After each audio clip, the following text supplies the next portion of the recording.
こんにちは、ゆらり旅です。今回は栃木県日光市にあるホテル湯西川に行きたいと思います。平家の落人伝説が残る開湯404年の歴史を持つ湯西川温泉。春は新緑、夏は避暑、秋は紅葉、冬は雪まつりとバラエティに富んだ楽しみ方ができるホテルです。今回はホテルの他にもメディアで数多く取り上げられているコスパグルメやコスパスポットもご紹介しますので、ぜひ最後までご覧ください。まず最初にご紹介するのは栃の木ファミリーランド。栃の木ファミリーランドは入園料無料、駐車場も2時間まで無料で利用できる栃木県総合運動公園の中にある遊園地です。ワンデーパスを購入する場合やクレジットカードで支払いたい場合は入り口の列に並ぶ必要がありますが、現金で支払う場合は園内の券売機で購入するので、そのままゲートを通過します。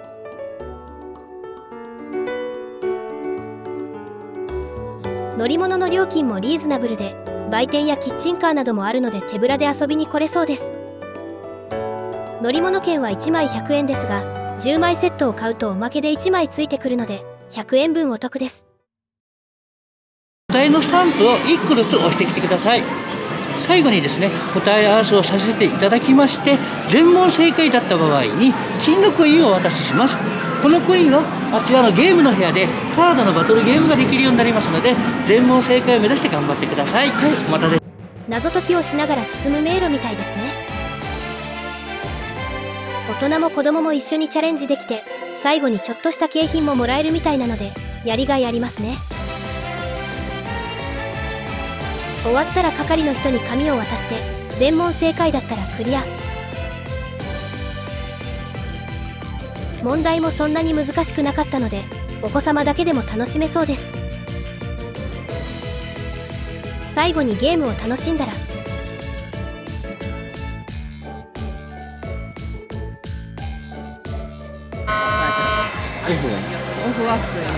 メリーゴーランドも大人と子供で一緒に乗れます。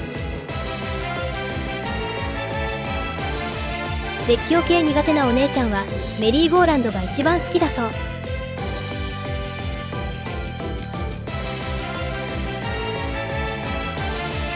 他にもジェットコースターやヨットなど14種類ほどのアトラクションがあるので、1日楽しめると思います。休日はイベントも開催されているそうなので、訪れる際は公式ホームページをチェックしてみてくださいね。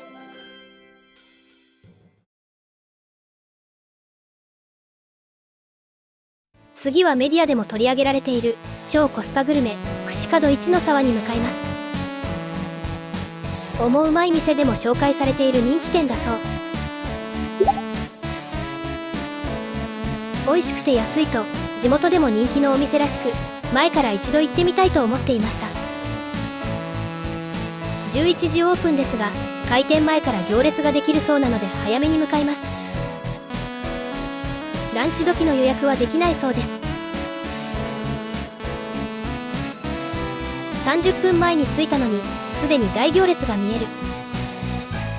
この様子だと店前の第1駐車場、第2駐車場は埋まってそう。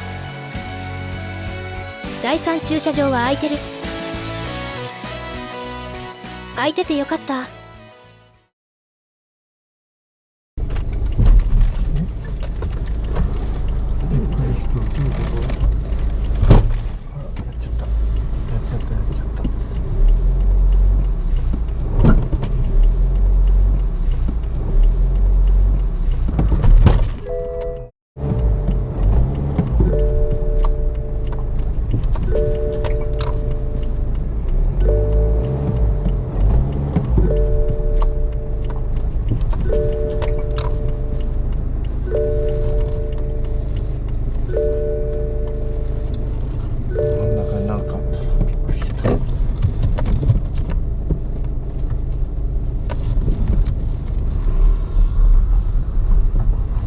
駐車場の入り口の真ん中になぜか縁石があるので、皆さんは気をつけてください。急がなくては。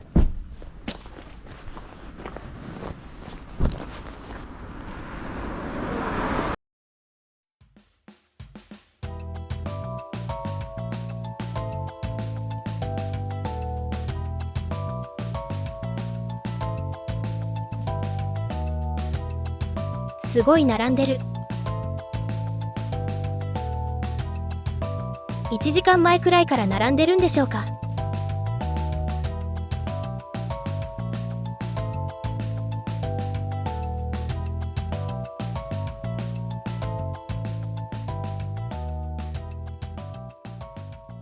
30人くらいいました。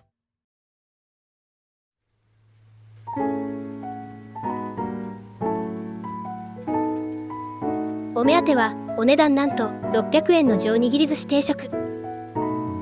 人気は上握り寿司定食と上握り寿司大盛り定食のようで、限定20食ほどだそうです。他のメニューのお値段も比較的リーズナブルな印象です。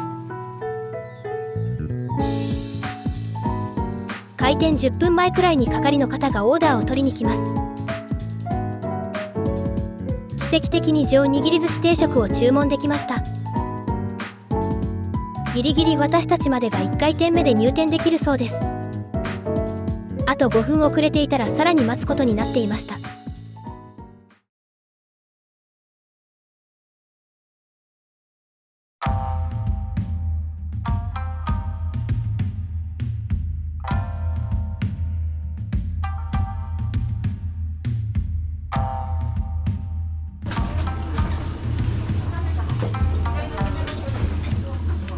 店内は狭いです。右側のとこです。スピード3名様、左の下駄箱にお口の方を持っていただいて、その右のところの18ですね。お座敷に案内されました。靴は下駄箱へ。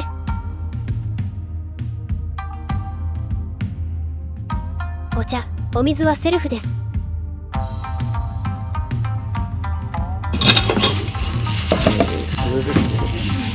礼いたします。こちらはサビ抜きのお寿司と、こちらがサビ入りの握りになります。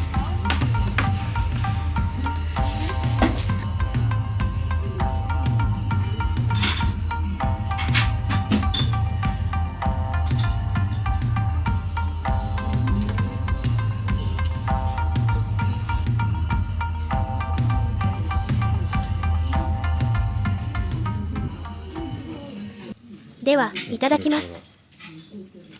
お蕎麦は柔らかめ。中トロっぽい感じです。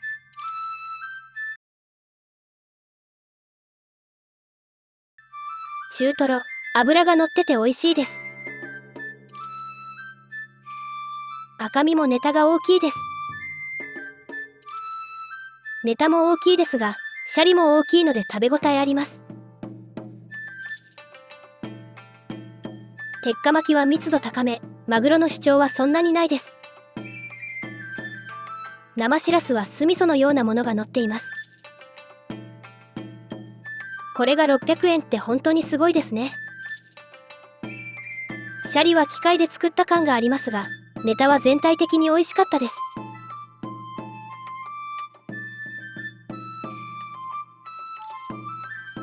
まだまだ並んでいます。こんなお店が地元にあったら嬉しいな。一度は来てみる価値があるお店だと思います。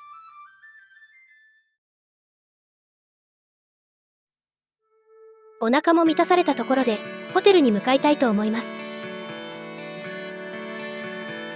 今回宿泊するホテル湯西川は昔は高級旅館だったそうですね。老舗温泉ホテルの阪急ホテルを伊東園グループが再生して生まれ変わったんだとか。ホテル湯西川は鉄骨鉄筋コンクリート造り6階建てで、部屋数は109室、最大約700人を収容でき、湯西川温泉地区では最大規模のホテルだそうですよ。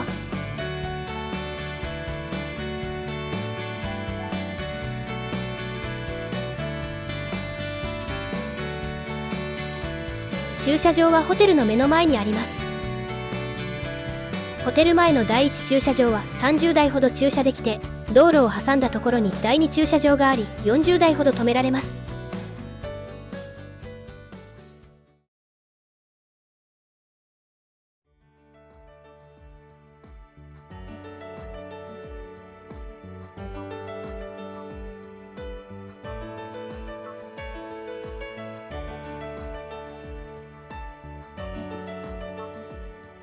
和の雰囲気が漂うフロント。先にチェックインを済ませます。お部屋、東館のお部屋になりますね。こちらのお部屋になりますので、現在地は、1階フロントです。フロントは突き当たりに右手奥進んでもらいますと、奥こちらに看板、東館って看板出てますので、曲がってもらうと右手にエレベーターですね。こちらでお上がりください。でバイキング会場は、同じエレベーター、東館2階でエレベーターを降りてください。会場一番奥にございますね。で今日ご夕食を期間の方がですね、今日夕方6時半から8時までの1回だけになりますので、ちょっとこちら別注の引換券の方になりますね。朝食も同じ会場でですね、朝7時半から9時までの1回だけになりますね。ではこちらまた先ですね。あと大浴場露天風呂も同じエレベーター一番下の階、東側にございます。手前に大浴場と奥露天風呂ですね。でこちらの通路は直接露天風呂とつながってないので、こちらの着替えてもらうような形になるのでご注意ください。でご利用時間は今日午後3時から深夜12時まで、翌朝5時から10時までの時間です。でチェックアウトはお部屋ご利用11時までになりますね。何かございましたらフロント大生になります。あとフロントでご予約必要なものに関しましては、フロントですね、一番端で承りますので、そちらに移動してください。で説明は以上になりますね。貸し切り風呂やカラオケの予約も済ませちゃいます。翌朝もありますけど、早い時間はすでに埋まっていましたので17時を予約。カラオケはタイミングのいい時間がなかったので15時からを予約。お時間少し前にこちらの券を時間の5分前にこの券をフロントに持ってくるそうです。では館内を見ていきます。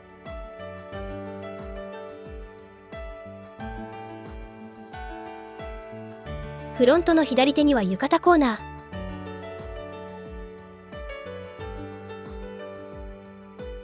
まっすぐ進むとロビーがあります。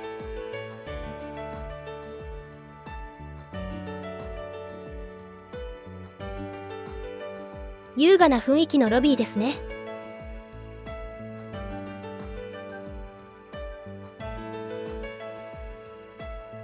天井のライトも温かみのあるデザインで素敵です。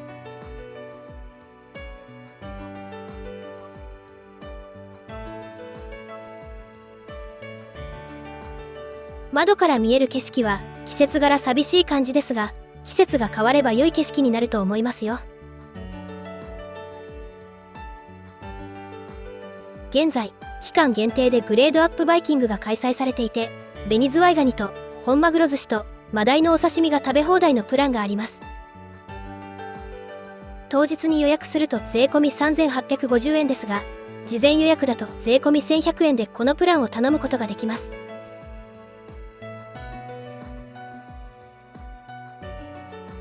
ロビーを右手に進むと素敵な和傘が飾られた落ち着いた空間が広がります。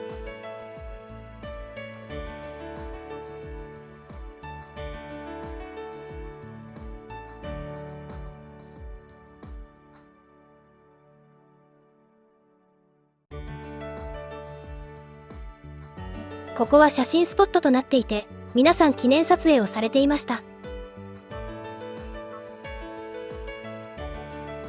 せせらぎも流れていて癒されます。夜はライトアップされていて神秘的な感じが最高でした。訪れた際にはぜひ見てみてください。こちらはお好みどころ。お座敷があってロビー以外にもこちらでゆっくり休むことができます。目の前に飾られている和傘を眺めながらお茶を飲んでる方もいました。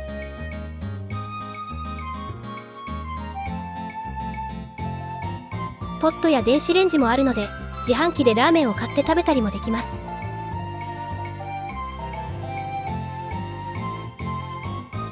自販機の値段も良心的。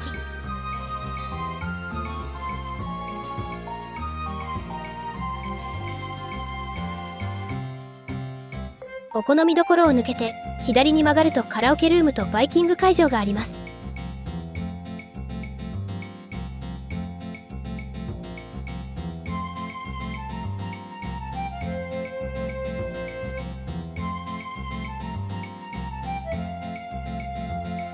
カラオケは3部屋あって12時から使用できるそうです。ホテルに早く着いてしまった時でも暇つぶしに利用できるのは嬉しいです。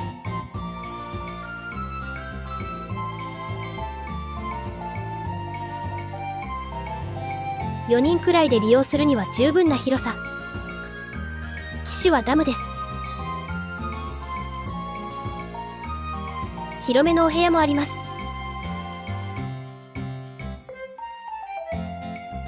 カウンターがあるので昔はスナックだったんでしょうか。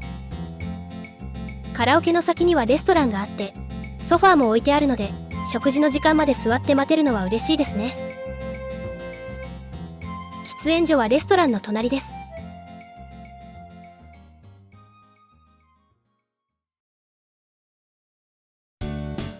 こちらは和風館の2階。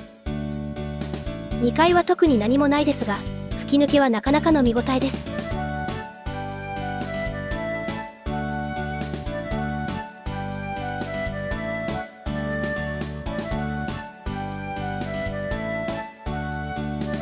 和風館の3階には卓球ルーム。1組50分、料金はもちろん無料です。卓球ルームの隣には麻雀ルームがあります。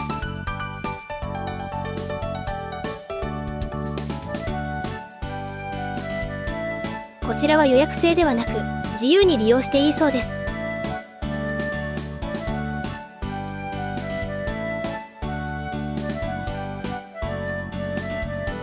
喫煙所が広い。喫煙ができる麻雀ルームもあります。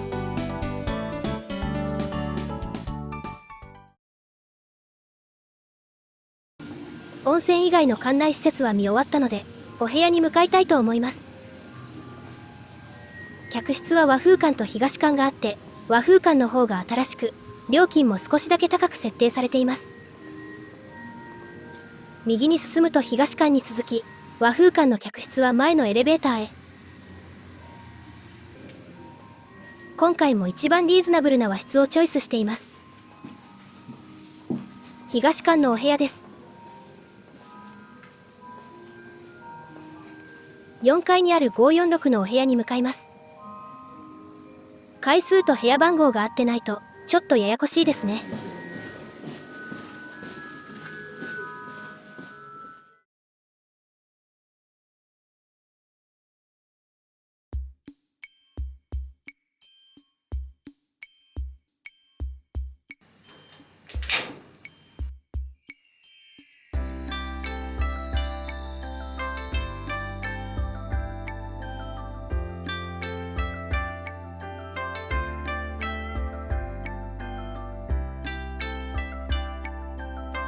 10畳なのでお布団を敷くと少し狭く感じます。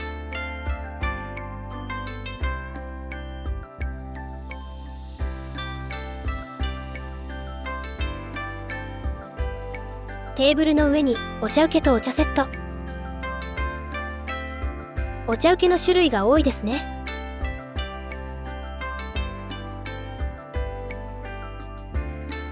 これ毎回記入してるんですが宿泊券当たったことある方いますか？パナソニックのテレビとテレビ台の中は金庫があります。こちらにはポットと冷蔵庫。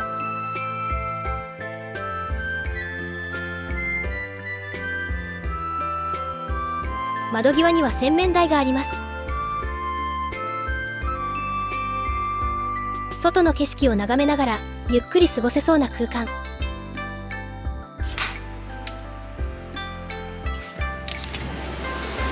窓を開けると心地よい川の音が聞こえます。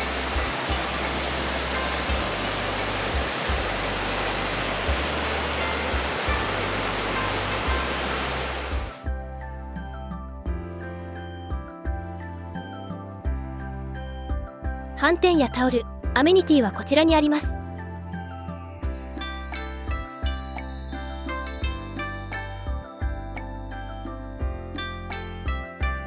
こちらはトイレ。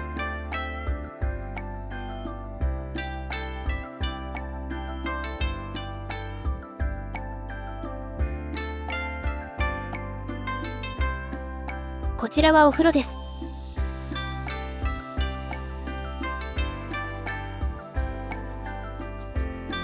ゆっくり過ごせそうなお部屋でしたね。以上、ルームツアーでした。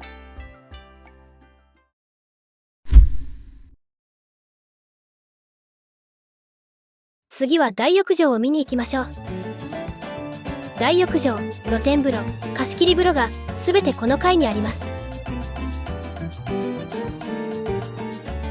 ここは自販機とマッサージ機が置いてあるスペース。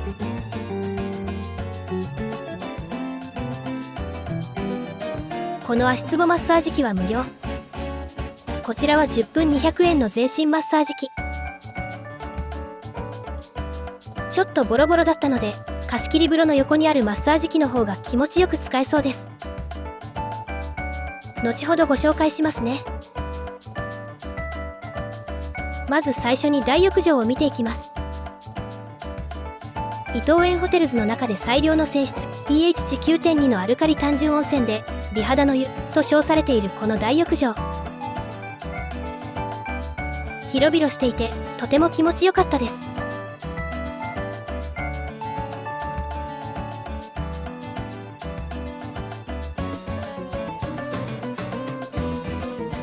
こちらには露天風呂と貸し切り露天風呂があります。ここが貸し切り露天風呂で、その奥に露天風呂があります。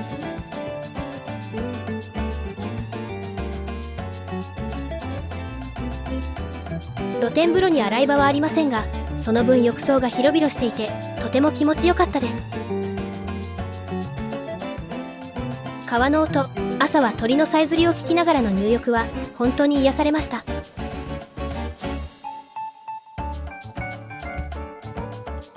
男湯も女湯も同じような作りだそうで、入れ替え制ではないです。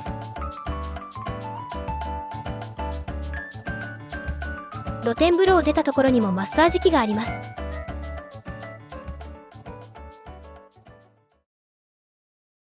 こちらは貸し切り露天風呂。こ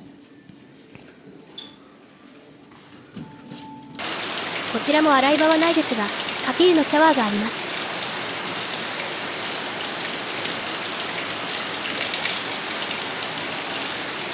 こちらの貸し切り風呂も広いですね。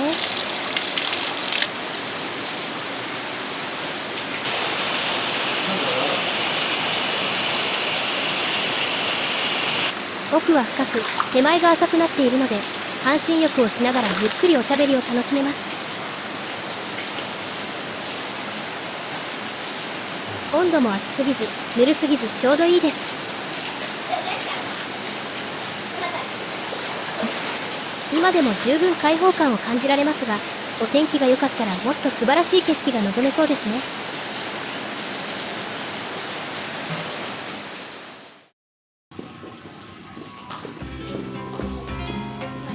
温泉から戻ってきたら売店がオープンしていました。売店はフロントの目の前にあります。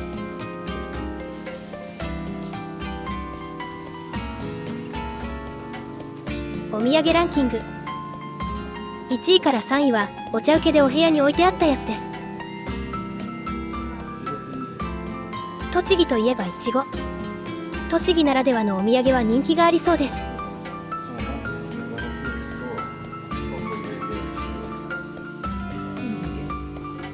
銘菓日光国立公園土産もありますよ。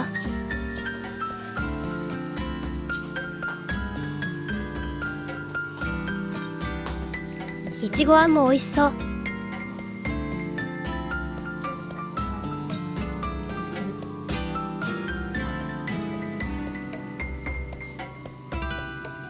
これお部屋に戻ったら食べてみよう。温泉に入ったら急にお腹空きました。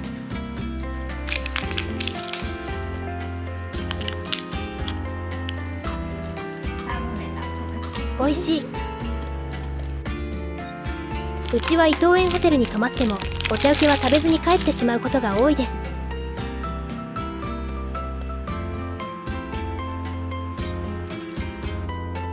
今日は夕食が18時30分からと結構遅めなので、この空腹感をどうしようかと思っていましたが、お茶受けに助けられました。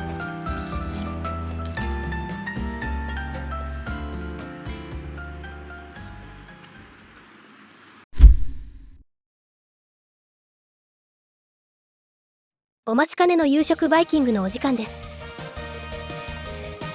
希少部位牛ほほ肉のビーフシチューと牛肉料理フェアです。基本的に席は自由席ですが、グレードアップバイキングのプランにした場合は席が指定されているそうです。シーカウンターで予約席2番ですね、番号ついてますので確認しても。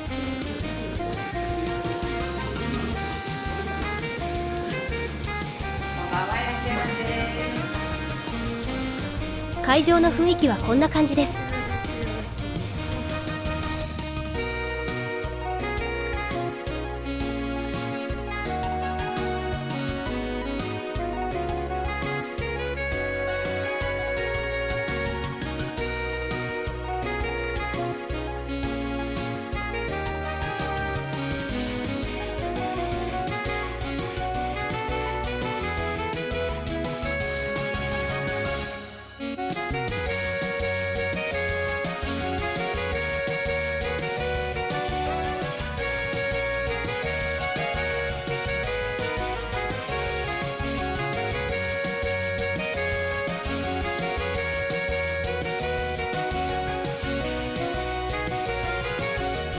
こちらはフェアコーナー。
こちらは地酒コーナー。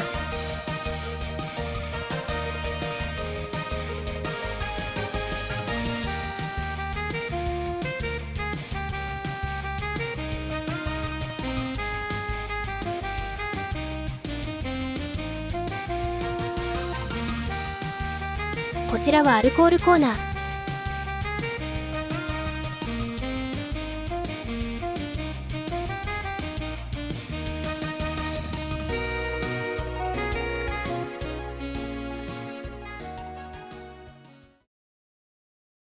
一通り見終わったのでどんどん取っていきますよ。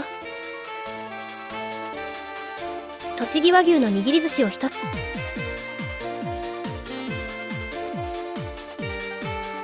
唐揚げとタンドリーチキンも取って。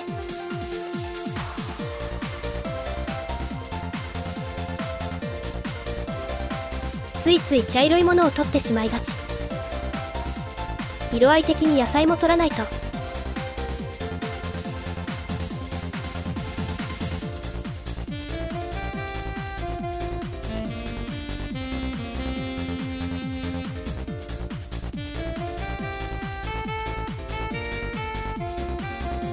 緑は今が旬の菜の花のおひたしをチョイス。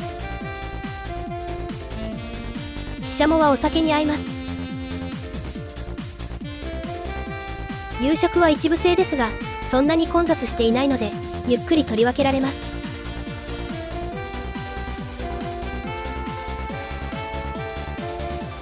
お皿がいっぱいになったので一旦終了。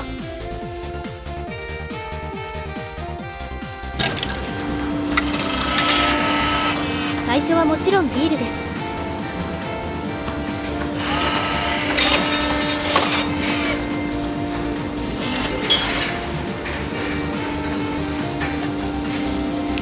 グレードアップバイキングのお品はこんな感じです。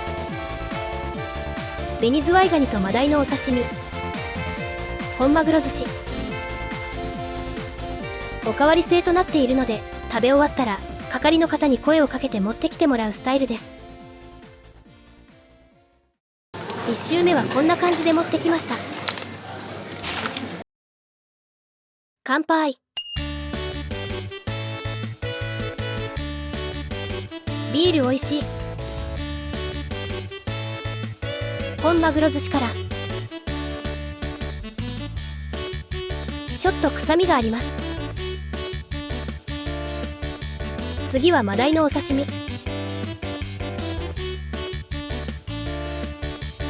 ちょっと乾いちゃってるのがもったいない。今日はカニパーティーになりそうです。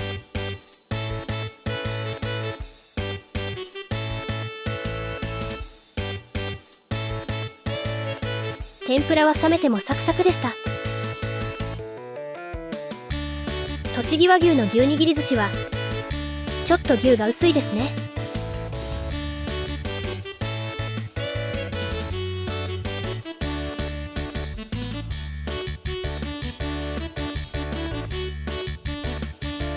油カレーの南蛮漬けは柔らかくて美味しいです。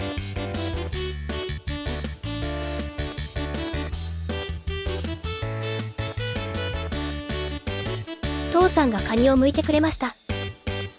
細いですが美味しかったです。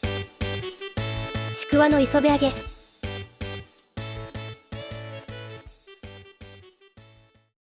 天つゆと間違えてカニ酢につけてしまった。気を取り直して2杯目のビール。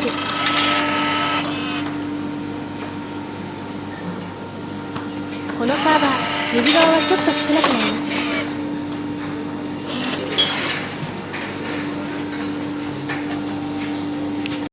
グレードアップバイキングにしてる人結構いました。皆さんカニをいっぱい食べている印象。マグロとマダイはおかわりしませんでした。その分カニをたくさん食べます。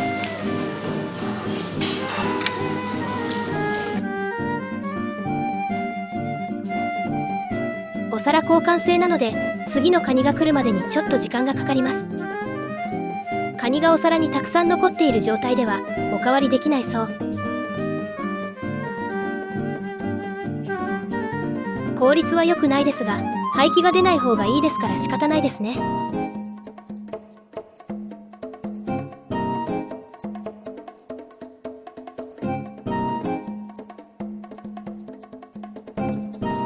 今のところカニが一番美味しいのでグレードアップバイキングにしといてよかったって思います。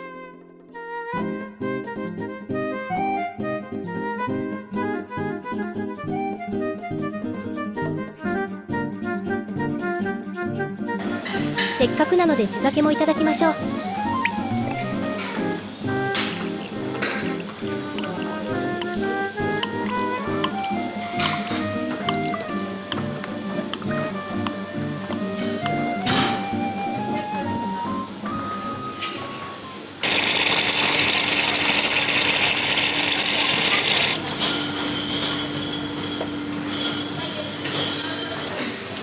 さっきこのビーフシチューを取ってる男の子がお肉入ってないって言ってたけど、そんなことある？1個発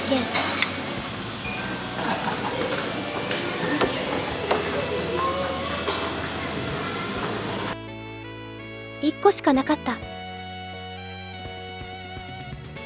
お肉大人気なんですね。看板に希少部位と書いてあった牛ほほ肉。柔らかくて美味しい。もっと食べたかったな。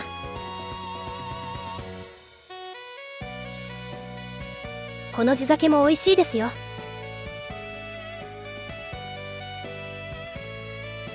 やや辛めって書いてありましたが結構飲みやすいです。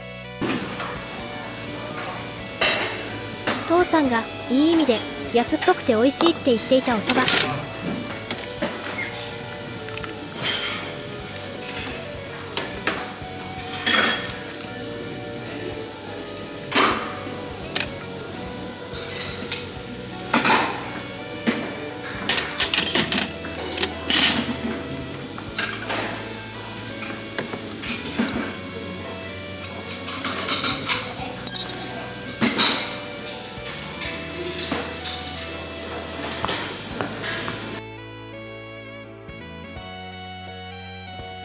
ああ、安っぽくて美味しいの意味がわかる。立ち食いそばのような感じでなぜか安心する。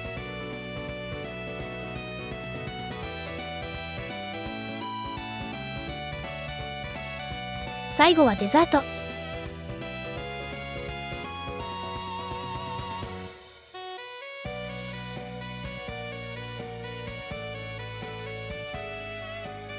父さんは最後に食べたお蕎麦が一番美味しかったとのことです。終わりよければ全てよしですかね。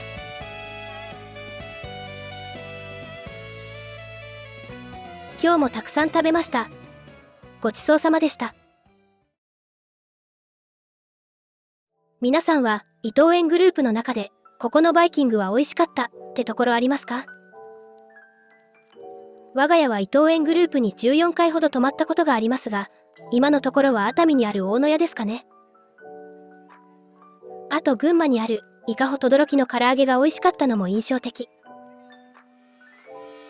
どっちも動画にしていないですが、いつかアップしますね。皆さんのおすすめ伊藤園、よろしければコメント欄でぜひ教えてください。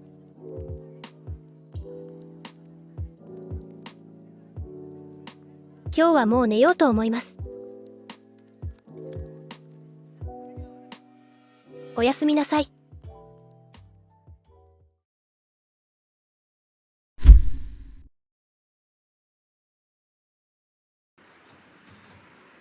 おはようございます。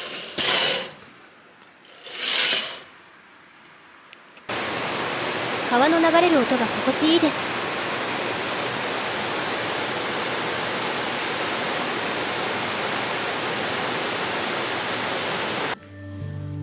朝食バイキングのお時間です。一番乗りでした。食事時間は7時30分から9時までの一部制です。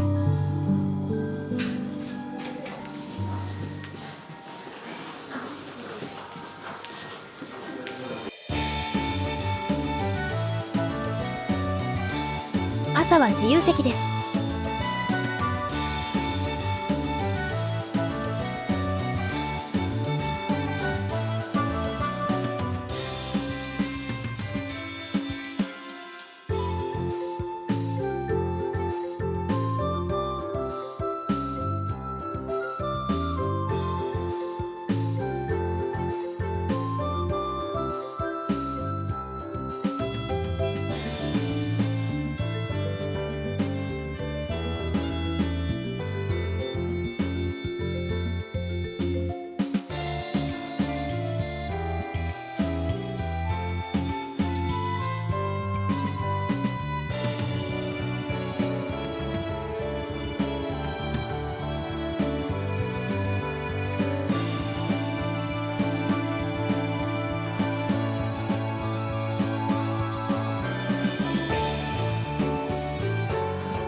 一通り見終わったので取り分けていきます。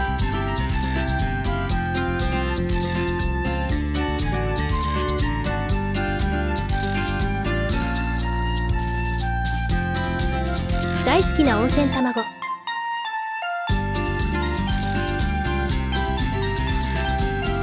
藤園ホテルズに来たらこのジャーマンポテトは絶対食べます。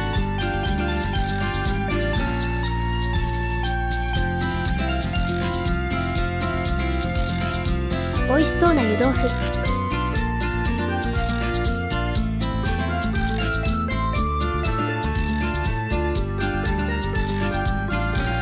サラダも少しだけ。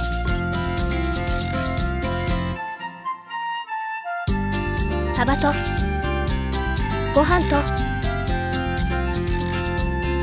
しじみのお味噌汁をよそって一旦おしまい。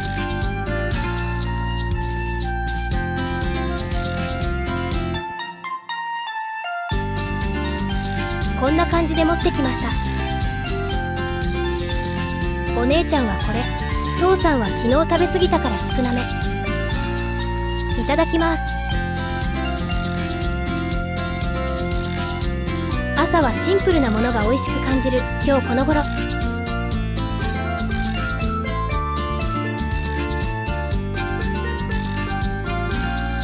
ジャーマンポテトも素朴な感じがいいんですよね。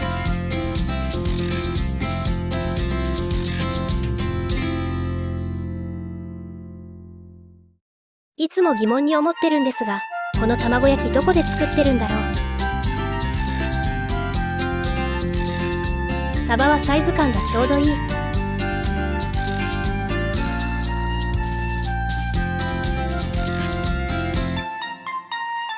つか伊藤園グループのご飯茶碗が陶器になる日が来ることを願っています。プラスチック製だと冷めるのも早いし、陶器の方がご飯が美味しく感じるのは私だけでしょうか。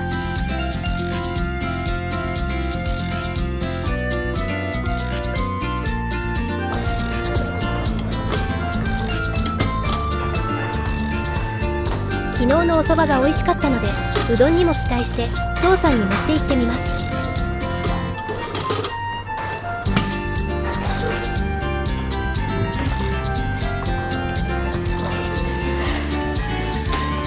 父さんにあげてみたんですが、これは違うらしい。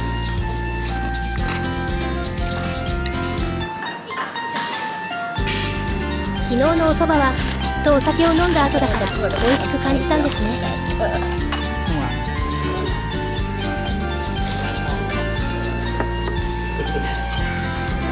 最後にパンを食べて終わりにします。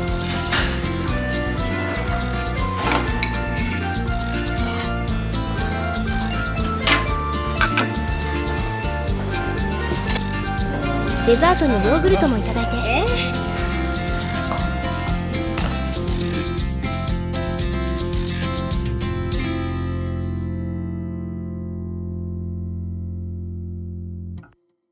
美味しそうに焼けました。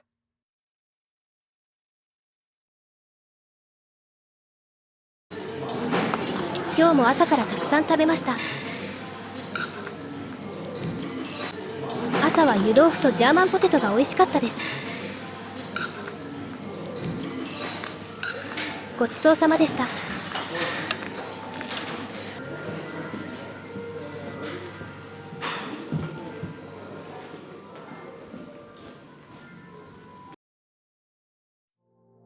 朝日に照らされた和傘の雰囲気が素敵です。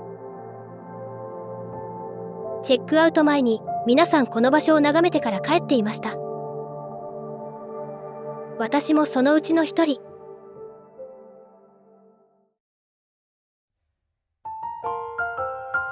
チェックアウトは11時までです。精算はチェックインの時に済ませてあるので、鍵を返して領収書をもらうだけ。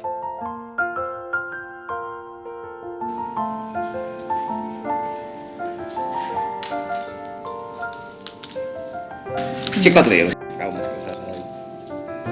期限切れちゃってるんですね。で、昨日のご宿泊の分、新しいの用意してありますので、今後こちらご利用いただくような形になるんです。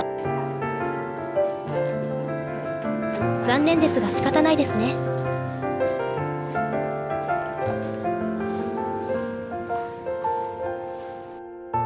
では最後に宿泊料金と感想をお話ししたいと思います。料金は大人1名税込9682円でした。スタンダード料金は8415円ですが、グレードアップバイキングを事前予約しているので1100円プラスになっています。グレードアップバイキングはグループ全員での注文が必要です。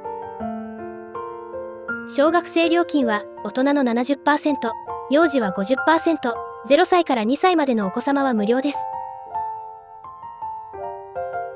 宿泊した感想は、まず元高級旅館というだけあって、雰囲気はとても良かったと思います。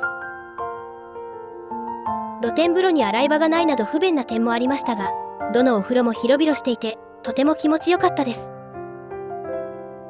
貸し切り風呂の開放感も素晴らしく、無料で入れるのはとても嬉しいポイントでした。貸し切り風呂は人気が高く、事前予約不可のチェックイン順となっているので、絶対に入りたい方は早めにホテルに向かった方がいいかもしれません。バイキングは全体的に品数は少なめなように感じました。カニが美味しかったので満足はできましたが、グレードアップバイキングにしていなかったことを考えるとちょっと寂しい気はします。おかわりシステムはお皿交換制だったので、頼んでから届くまでの時間が長かったり、若干効率の悪さが垣間見えました。視聴者さんの中にはバイキングで見ると今回の湯西川ホテルが一番おすすめと言っている方もいましたので、繁忙期になったら品数が増える可能性があるのかもしれませんが、今回は残念な内容でした。でも貸し切り風呂や雰囲気の良い露天風呂も入れて、グレードアップバイキングにした上に地酒もたっぷり飲んで、大人1人1万円以下は安いと思います。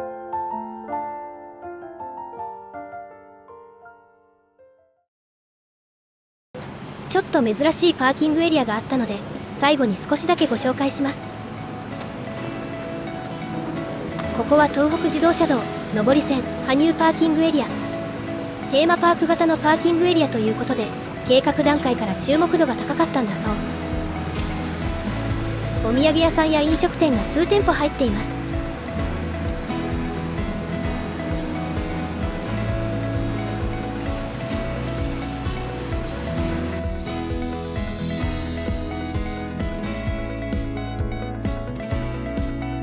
ここはうどん屋さん。しゃも鍋や開発に3年を費やした一本うどんなど、ここでしか味わえないうどんが数多く取り揃えられています。うなぎを取り扱っているお店もありました。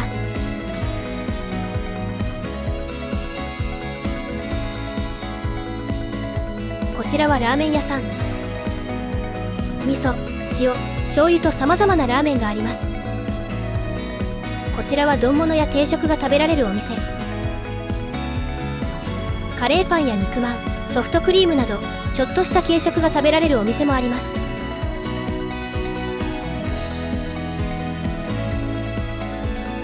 外にはたい焼き屋さん。甘い味からボリューミーなおかず系のたい焼き、人形焼きもあります。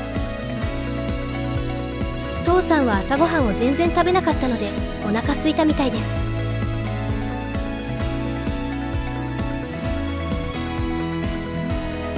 広島風たい焼きを購入。すごいボリューム。こちらでも軽食が買えるので、先ほどまで結構行列ができていました。こちらのパーキングエリア、鬼平江戸所のコンセプトに合ったお店が多く、ちょっとしたテーマパークのようなパーキングエリアでしたね。今度来た時は一本うどんを食べてみたいです。今回は様々なスポットを回れて、とても楽しい旅となりました。視聴者さんから様々なおすすめスポットを教えていただけるおかげで、旅の充実感が格段にアップしています。いつもご視聴、コメントしてくださる皆様には感謝しかありません。今回も最後まで見ていただきありがとうございました。また次の動画でお会いしましょう。